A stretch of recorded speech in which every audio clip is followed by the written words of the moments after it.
بسم اللہ الرحمن الرحیم۔ شروع اللہ کے نام سے جو بڑا مہربان نہایت رحم کرنے والا ہے۔ السلام علیکم دوستو، آج کی ویڈیو میں ہم آپ کو حضرت بہلول دانا اور طوائف کا واقعہ سنائیں گے۔ ایک دن طوائف کے بازار میں سہانا موسم تھا۔ لوگ روزمرہ کے معاملات میں مصروف تھے۔ بازار میں بھی زیادہ شور نہیں تھا کیونکہ صبح کا وقت تھا۔ ایک حلوائی اپنی دکان سے جا رہا تھا۔ شہری بغداد کے ہر دل عزیز دانشمند بہلول دانا بھی اسی بازار سے گزر رہے تھے۔ جب آپ اس حلوائی کی دکان کے سامنے سے گزرنے لگے تو حلوائی کی نظر آپ پر پڑی۔ اس حلوائی نے آپ کو مخاطب کر کے کہا، آئیے جناب بیٹھیے، ہمیں بھی خدمت کا موقع دیجیے۔ حضرت بہلول دانا نے کہا، میں ذرا جلدی میں ہوں، مجھے کچھ کام کرنے ہیں۔ لیکن اتنے میں حلوائی نے گرم دودھ حضرت بہلول دانا کو پیش کیا اور کہنے لگا، اسے پی لیجیے جناب۔ حضرت بہلول دانا نے دودھ پی لیا اور اللہ تبارک تعالیٰ کا شکر ادا کیا اور اس حلوائی کا بھی شکر ادا کیا اور وہاں سے چل پڑے۔ حضرت بہلول دانا بازار سے گزرتے ہوئے بغداد کی گلیوں سے گزر رہے تھے کہ یہاں ایک طوائف اپنے محبوب کے ساتھ بیٹھی موسم کا لطف اٹھا رہی تھی۔ ہلکی سی بارش ہو رہی تھی،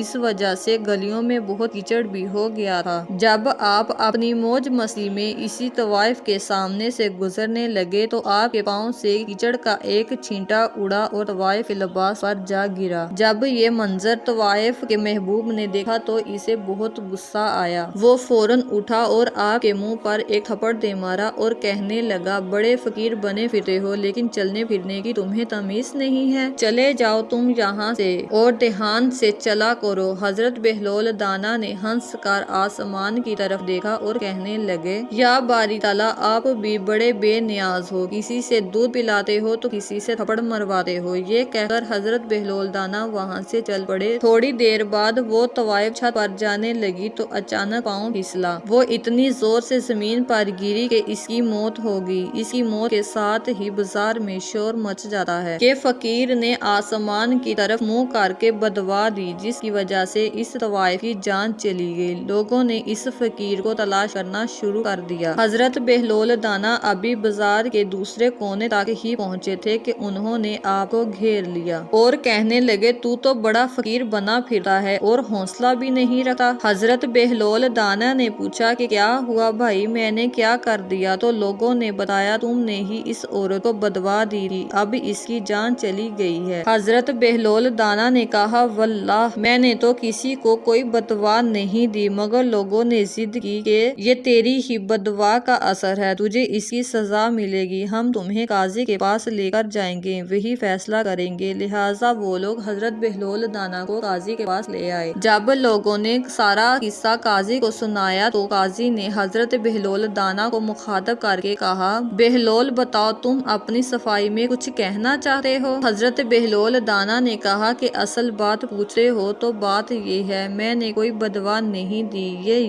یار کی لڑائی ہے۔ قاضی نے کہا، بہلول یہ کیا کہہ رہے ہو، مجھے کچھ سمجھ نہیں آ رہا۔ تو آپ نے قاضی کو سمجھاتے ہوئے کہا، وہ اس طرح جب میں وہاں سے گزر رہا تھا، میرے پاؤں سے ایک کیچڑ کا چھینٹا اٹھا اور عورت کے لباس پر جا گرا۔ اس کے محبوب کو غصہ آیا تو اس نے مجھے تھپڑ دے مارا، تو میرے یار کو تو غصہ آنا ہی تھا۔ حضرت بہلول دانا کا یہ جواب سن کر سب خاموش ہو گئے، کیونکہ قاضی نے بھی حضرت بہلول دانا کے حق میں فیصلہ کر دیا۔